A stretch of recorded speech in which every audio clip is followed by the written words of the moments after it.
नमस्कार, आप देख रहे हैं IBC 24 और मैं हूं आपके साथ शुभांगी ठाकुर। हमारी खास पेशकश सिल्वर स्टोरीज में आप सभी का बहुत स्वागत है। जैसे कि आप सभी को पता ही है कि छत्तीसगढ़ को 25 साल पूरे हो चुके हैं, यानी कि छत्तीसगढ़ अब 25 साल का हो चुका है। ऐसे में IBC 24 एक खास पेशकश लेके आ रहा है आपके सामने, जिसमें हम छत्तीसगढ़ के 36 अलग अलग फील्ड के लोगों से बातचीत कर रहे हैं जो प्रसिद्ध हैं अपने क्षेत्र में, और उनसे जानने की कोशिश कर रहे हैं कि जो 25 सालों का हमारे प्रदेश का सफर था ये कैसा रहा। इसी कड़ी को हम आगे बढ़ाते हैं और हमारे साथ आज एक बहुत ही प्रसिद्ध साहित्यकार विनोद कुमार मिश्र जी जुड़ गए हैं। विनोद जी, पहले तो बहुत स्वागत आपका IBC 24 में। धन्यवाद। विनोद जी, आपका मैं जितना भी परिचय दूं मुझे लगता है कम है, क्योंकि आप एक शिक्षाविद भी हैं, आप एक शोधकर्ता भी हैं और एक कथाकार भी आप हैं।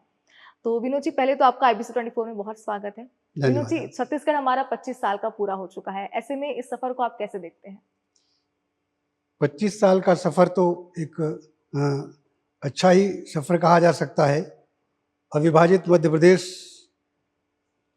के बाद से छत्तीसगढ़ में साहित्यिक और सांस्कृतिक गतिविधियों को लेकर के एक अच्छा वातावरण बना है। साहित्यिक दृष्टिकोण से कह दें तो छत्तीसगढ़ शुरू से ही लेखन के मामले में, साहित्यिक लेखन के मामले में और गंभीर लेखन के मामले में बहुत संपन्न प्रदेश रहा है। तो इस संदर्भ में साहित्य की सभी विधाओं में यहाँ पर महत्वपूर्ण लेखन हुआ है।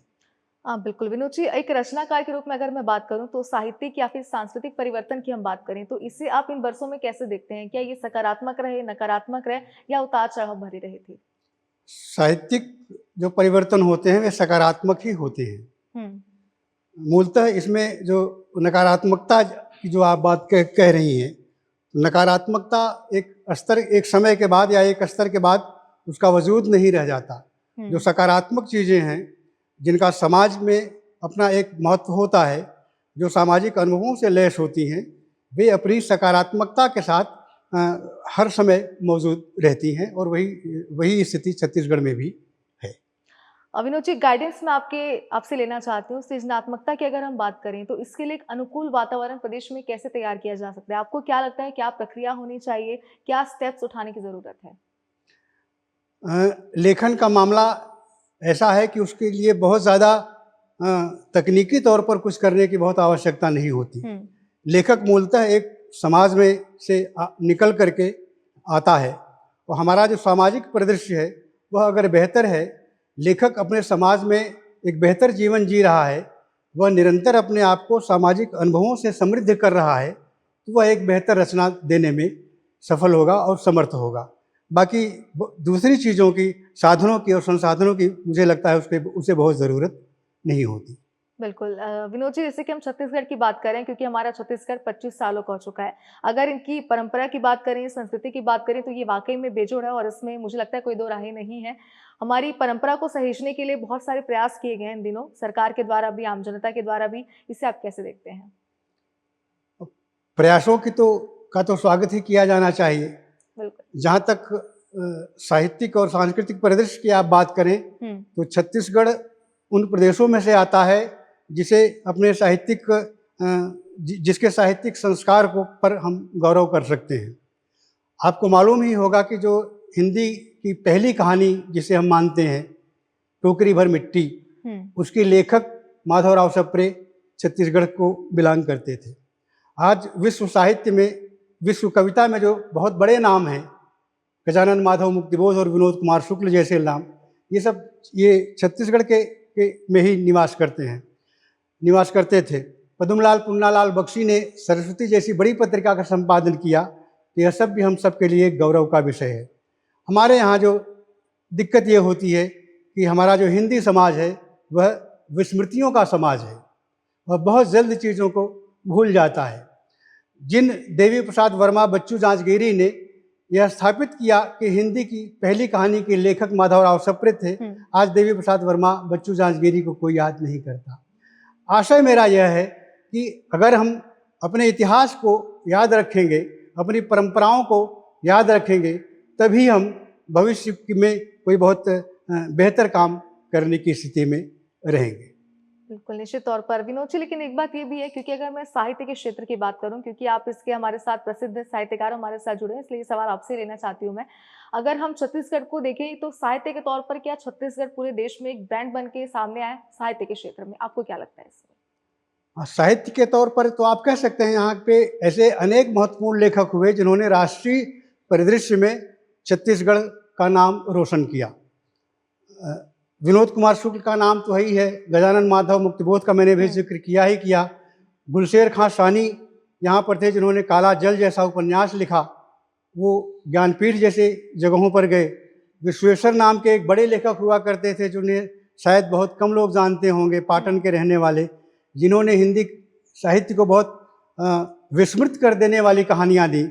मनोज रुपड़ा जैसे कहानीकार हैं, कैलाश वनवासी जैसे कहानीकार हैं, लोग बाबू कहानीकार हैं, सतीश जायसवाल जैसे कहानीकार हैं, रायपुर के आनंद हर्षुल और श्रद्धा तवाइत जैसे लेखक हैं, जया जादवानी है। इस तरह से अनेक नाम यहाँ पे लिए जा सकते हैं। मैं कई नामों को यहाँ पर गिनाने की स्थिति में नहीं हूँ, लेकिन मैं ये कह सकता हूँ कि हिंदी का जो साहित्य का जो बड़ा संसार है, हिंदी का जो राष्ट्रीय संसार है, उसमें छत्तीसगढ़ के लेखक अपनी पूरी धमक और पूरी चमक के साथ मौजूद हैं। निश्चित तौर पर विनोद जी, लेकिन एक बात ये भी है, अगर मैं सरकार की बात करूं, क्योंकि बहुत ज़रूरी है कि किसी भी क्षेत्र में अगर हम आगे जाना चाहते हैं, चाहे वो म्यूज़िक की बात हो, डांस की बात हो, मीडिया की बात हो या फिर साहित्य की बात हो, तो सरकार का जो योगदान होता है वो बहुत ज़्यादा महत्वपूर्ण होता है। आपकी क्या अपेक्षाएं हैं साहित्यिक गतिविधियों को आगे बढ़ाने के लिए? सरकार को आगे क्या प्रयास करने चाहिए? देखिए, जब मध्य प्रदेश से अलग हुआ छत्तीसगढ़, उस वक्त ये कहा जाता था कि यहाँ पर छत्तीसगढ़ की अपनी एक वन संपदा है, एक जल संपदा है, प्राकृतिक संपदा है, लेकिन हम यह भूल जाते हैं कि छत्तीसगढ़ की अपनी एक बौद्धिक संपदा भी है। बौद्धिक संपदा से मेरा आशय यह है कि जिन लोगों ने छत्तीसगढ़ के साहित्यिक और सांस्कृतिक धरातल को समृद्ध करने के लिए काम किया, उनकी स्मृतियों को, उनके द्वारा दिए गए साहित्यिक योगदान को जीवंत रखने के लिए, अक्षुण्ण बनाए रखने के लिए हमें कुछ न कुछ काम करने चाहिए। मैं इस संबंध में सिर्फ ये कहना चाहता हूँ कि जब छत्तीसगढ़ अलग हुआ, उस वक्त मध्य प्रदेश से साक्षात्कार जैसी महत्वपूर्ण पत्रिका निकल रही थी, जो अब भी निकल रही है, पूर्वग्रह निकल रही थी, लोक कला के लिए चौमासा निकल रही थी। इसे आप क्या कह सकते हैं कि हमारे यहाँ, हमारे राज्य में इस तरह की किसी भी पत्रिका का प्रकाशन कम से कम शासन के स्तर पर नहीं हो रहा है। हम लोग व्यक्तिगत स्तर पर यहाँ पर कई पत्रिकाएं छत्तीसगढ़ से प्रकाशित हो रही हैं। माधवराव सप्रे ने ही एक महत्वपूर्ण पत्रिका निकाली, विभू खरे निकाला करते थे। मैं स्वयं मासिक पत्रिका कृति बहुमत का संपादन कर रहा हूँ। गैर व्यावसायिक पत्रिकाएं यहाँ पर निकल रही हैं। अब सरकार इन चीज़ों को किस तरीके से लेती है, यह तो एक बहुत हमारे अलग तरह का विषय है, क्योंकि आजकल सारी चीज़ें जो हैं लोकप्रियता के दायरे में जा रही हैं, और लोकप्रियता के जगह के स्थान पर साहित्य का जो मसला होता है वह लोकहित का होता है। अगर लोकहित के मसलों पर आप जाएंगे तो साहित्य की कुछ पत्रिकाएं, कला के संबंधी कुछ पत्रिकाएं, इस तरह के प्रकाशन सरकार कर सकती है। इसकी शुरुआत करनी चाहिए। बिल्कुल, निश्चित तौर पर हम उम्मीद तो यही करते हैं विनोद जी कि आपने जो प्रयास के बारे में कहा है, सरकार वो प्रयास ज़रूर करे, क्योंकि बहुत ज़रूरी है कि साहित्य को बढ़ावा आगे मिले।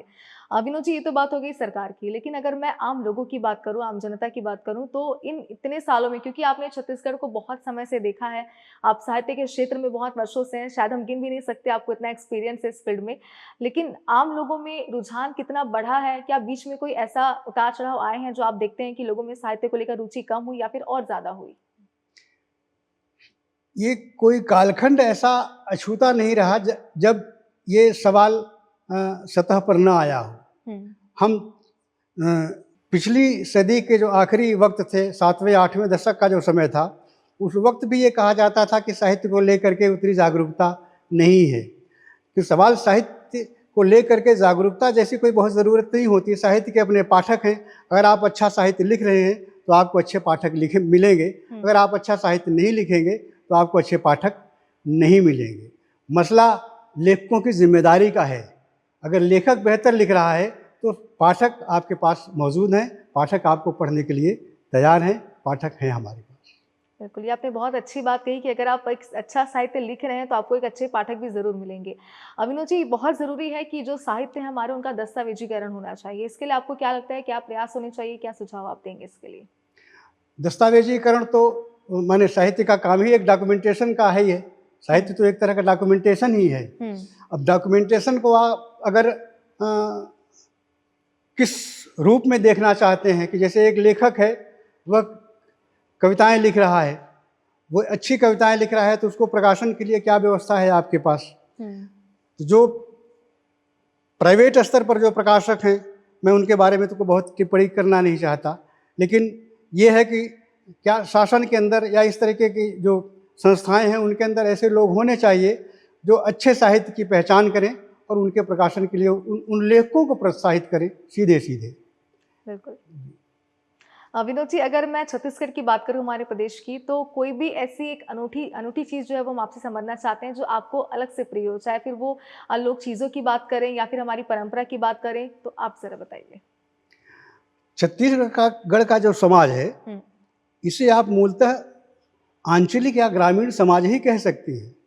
यहाँ शहरीकरण वैसा नहीं है जैसा दूसरे प्रदेशों में हम देख सकते हैं। हुँ, इसलिए छत्तीसगढ़ में जो शहरों में जैसे जो लेखक निवास करते हैं, उनके पास जो अनुभव है, वो गांव के अनुभव हैं, वे कस्बों के अनुभव हैं।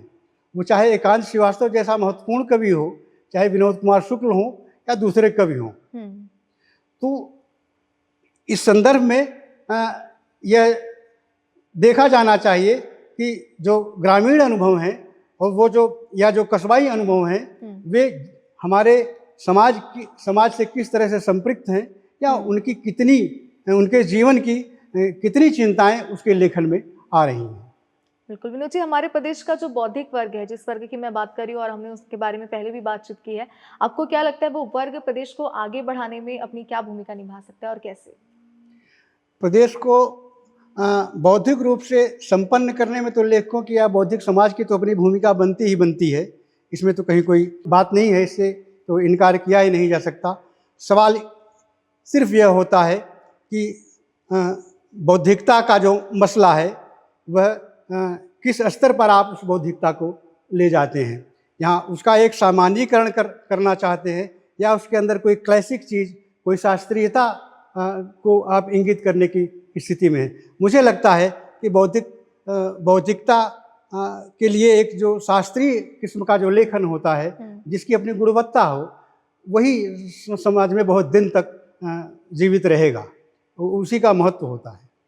विनोद जी, जैसे कि आपने शुरू में ही कहा मेरे एक सवाल के जवाब में कि साहित्य के अपने पाठक होते हैं, लेकिन साहित्य को पढ़ना, उसे अपने अंदर उतारना, ये हमारे लिए कितना परिवर्तन साबित कर सकता है और हमारे अंदर ये क्या परिवर्तन ला सकता है?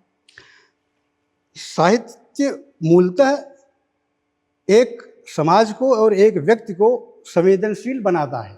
कोई बहुत जिसको हम पहले करते थे कि साहित्य समाज का दर्पण है या इस तरह के जो मुहावरे हुआ करते थे, हुँ, उन मुहावरों पर भी जाएं आप तो एक लेखक अपनी रचना के माध्यम से किसी समाज को अगर संवेदनशील बना रहा है, किसी समाज को इस लायक बना रहा है कि वह अपने आसपास के लोगों के प्रति, आसपास के जीवन के प्रति संवेदनशील हो जाए, तो यही साहित्य का काम होता है। इसके से अलग तो कोई बहुत चीज़ होती हो तो मैं उसे नहीं बता सकता, हुँ। लेकिन समाज को एक बेहतर जीवन की ओर ले जाना ये साहित्य का मूल काम है और उस ओर हमें प्रयास करने की ही ज़रूरत है। बिल्कुल, विनोद जी, एक बात तो है कि छत्तीसगढ़ के 25 साल क्योंकि पूरे हो गए हैं, हम बार-बार दर्शकों को यही बता रहे हैं और ये बहुत ज़रूरी है बताना क्योंकि हमारे जितने भी क्षेत्र हैं हमारे, उन सभी में छत्तीसगढ़ ने बहुत आगे तक उपलब्धियाँ हासिल की है। साहित्य की दृष्टि से अगर मैं बात करूँ तो आपको क्या लगता है प्रदेश ने अब तक कितनी उपलब्धियाँ हासिल की है, कितनी बाकी है? अब इसको तो कोई बहुत ज़्यादा प्रतिशत में तो आप कह नहीं सकते कि कितने प्रतिशत हुआ है, लेकिन हाँ, ये जो भी साहित्यिक वातावरण है हमारा, जो साहित्यिक परिदृश्य है, वो बहुत सुकूनदेह है और यहाँ के जो लेखक हैं वो राष्ट्रीय स्तर पर अपना काम कर रहे हैं। इसमें कहीं तो कोई शक जैसी कोई बात है नहीं। बिल्कुल। विनोद जी, आजकल के युवाओं की अगर मैं बात करूँ, हमारे प्रदेश की ही मैं बात कर लेती हूँ, वैसे तो ये पूरे देश की ही बात है, पूरी दुनिया की बात है। जो युवा है वो मोबाइल फ़ोन्स में ज़्यादा बिज़ी हो गए हैं। साहित्य को कहीं न कहीं ये कहा जाता है कि वो पीछे छूटता जा रहा है। तो इस पर आपकी क्या राय है? तकनीक से आप न इनकार कर सकते हैं और न तकनीक से भाग सकते हैं। अगर मोबाइल है तो वो मोबाइल आपके हाथ में है, वो एक सूचना का भी माध्यम है। सवाल यह होता है कि आप चीज़ों का उपयोग कैसे करते हैं। मैंने किसी एक दार्शनिक का एक लेख पढ़ा था, उसमें उस दार्शनिक ने एक चीज़ कही थी कि आप चीज़ों का कैसा उपयोग करेंगे। कि जैसे एक कोई आदमी है, उसे कह दिया जाए कि तुम थोड़ा सा सफ़र जो है वो साइकिल पर बैठ कर तय करो। उसी को ये कह दिया जाए कि उसी रास्ते को तुम स्कूटर पर बैठ कर तय करो। फिर उससे कहा दिया जाए कि उसी रास्ते को तुम कार पर बैठ कर के तय करो। तो सवाल यह है कि तीनों बार उस आदमी की शख्सियत, उस आदमी का व्यक्तित्व अलग होगा, क्योंकि हम इस गलतफहमी में रहते हैं कि हम चीज़ों का उपयोग कर रहे हैं। कई बार या अक्सर ऐसा होता है कि चीज़ें भी हमारा उपयोग करती हैं। बिल्कुल विनोद जी, आपने छत्तीसगढ़ को बनते देखा है, अगर देखा जाए तो आपने इनके सारे उतार चढ़ाव देखे। हमारे प्रदेश के एक दौर था, एक समय था जब हम कह सकते हैं जब छत्तीसगढ़ को लोग उतना जानते नहीं थे पूरे देश में, लेकिन आज हमारे प्रदेश को हर कोई जानता है। आप कहें कि छत्तीसगढ़ के हैं तो हर कोई आपको जान जाएगा, प्रदेश को जान जाएगा। और कहीं ना कहीं ये भी हमारे लिए एक बड़ी उपलब्धि है कि 25 सालों में हमने इतना मुकाम हासिल किया है। लेकिन अगर मैं साहित्य की दृष्टि से बात करूँ तो आप अपने कोई भी अनुभव हमारे साथ शेयर करना चाहते हैं इन 25 सालों के? अब अनुभव तो ढेर सारे रहते हैं, लेकिन मैं सिर्फ कहना ये चाहता हूँ कि छत्तीसगढ़ जब नहीं बना था तब भी यहाँ के लेखक बाहर जाते थे, उनकी एक पहचान हुआ करती थी। राज्य के रूप में उसकी एक भौगोलिक सीमा बन गई है तो बात चलिए अलग है, लेकिन छत्तीसगढ़ बनने के बाद भी लेखकों का काम कोई बहुत उस तरीके से प्रभावित नहीं होता। उन्हें लिखना पढ़ना रहता है, वो अपना काम अपने स्तर पर लिखते पढ़ते रहते हैं। फ़र्क सिर्फ ये पड़ता है कि राज्य बनने के बाद कुछ लेखकों की अपेक्षाएं होती हैं कि शासन उनके लिए कुछ करे, उनकी किताबों का प्रकाशन करे, जो किताबें वो प्रकाशित कर रहे हैं उनकी खरीदी करे, वे पाठकों तक जाएं, वाचनालय बने, पढ़ने वालों की संख्या बढ़े। तो इस दिशा में तो जो काम है वो शासन को करना चाहिए। इसमें बहुत अनुभव जैसी कोई चीज़ मैं क्या कह सकता हूँ। बिल्कुल, ये शासन बहुत लंबे अनुभव हैं विनोद जी आपके, और निश्चित तौर पर आपने शुरुआत में कहा कि ये कहना मुश्किल है क्योंकि इतने लंबा अनुभव आपका, इतने सारे किस्से इस दौरान होंगे विनोद जी। लेकिन एक मेरा सवाल जो युवा साहित्यकार उनके लिए मैं आपसे लेना चाहती हूँ, क्योंकि जब आपने साहित्य की रचना करने की शुरुआत की होगी वो दौर एक अलग था। आप एक प्रसिद्ध अभी साहित्यकार हैं, वो दौर बहुत अलग है। ऐसे में जो युवा हैं जो साहित्य की रचना करना चाहते हैं या फिर वो शुरू कर रहे हैं, उनके लिए आप क्या कहना चाहेंगे? युवा लेखकों के लिए तो यही कहा जा सकता है कि आपका जो लेखन है उसमें जनजीवन की झलक मौजूद होनी चाहिए, आपका अनुभव मौजूद होना चाहिए। आप किसी एक रचना को पढ़ करके दूसरी रचना पैदा नहीं कर सकते। एक तरह का तकनीकी लेखन भी आज हम देख रहे हैं। तकनीकी लेखन के आशय से मेरा आशय यह है कि वहाँ पर भाषा होती है, बिंब होता है, सब कुछ होता है, लेकिन वह समाज नहीं दिखाई पड़ता जिसका जिक्र आप जिस समाज में आप रह रहे होते हैं। कहने का आशय मेरा ये है कि अगर आप सामाजिक अनुभव आपके पास नहीं है, उस समाज में आपका उठना बैठना नहीं है जहाँ पर एक कहानी पैदा होती है, जहाँ पे कविता के पात्र रहते हैं, जहाँ पे कहानी का चरित्र रहता है। आप गांव की बात करेंगे तो और आपके पास अगर गांव के अनुभव नहीं है तो सिर्फ भाषा के आधार पर आप गांव की रचना नहीं कर सकते, उसमें वो जीवन नहीं दिखेगा। युवाओं से मेरा सिर्फ आशय से यही है कि वे अनुभव के आधार पर लेखन करें, भाषा को समृद्ध करें, और अलग से कोई बहुत ज़्यादा किसी तकनीक के सहारे लेखन करने की कोई ज़रूरत नहीं है।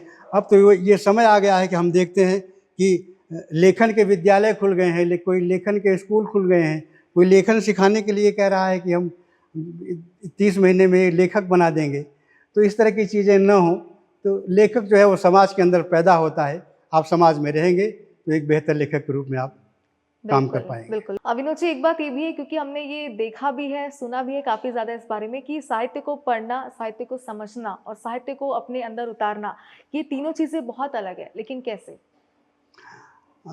अलग तो ही है। साहित्य को पढ़ना एक बात होती है और जाहिर है कि उसे समझेगा वही जो उस साहित्य के अंदर, उस लिखे हुए के अंदर जो संवेदना होती है, उसकी तह तक पहुंच जाए, उसके मर्म तक पहुंचे, तब आप उस साहित्य को आप समझ पाएंगे।